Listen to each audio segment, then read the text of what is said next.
रोज त उता मेरो बहिनीले हो त्यो दादा भन्दैछ उसको बर्थडे थियो कि अनि बर्थडेमा दिन पनि हजुरलाई त अनि उल्टै आफैले दिनु परेछ आज लुक्सले होला अरे यो लुक्सले कुल मैले अहिलेसम्म कतिवटा रोज पाइसक्नु भयो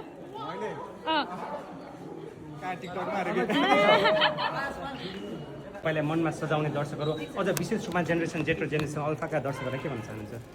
म चाहिँ अब बेहुली आउँदैछ भदौ 26 गते मेहनत गरेको छौँ यताउति गरेको छौँ अब यो पारिवारिक एउटा चलचित्र एउटा राम्रो मिठो चलचित्र बनेको छ आज चाहिँ सम्पूर्ण जेनेरेसन वाई जेनेरेसन जेड जति पनि जना हुनुहुन्छ सबैजनाले आफ्नो परिवार आफ्नो फ्यामिली सबैलाई लिएर आउनुहुन्छ अनि आउँदैछौँ भदौ 26 मा हजुरको नजिकै सिनेमा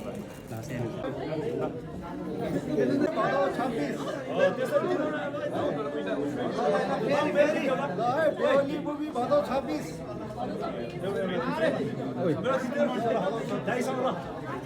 सबैसँग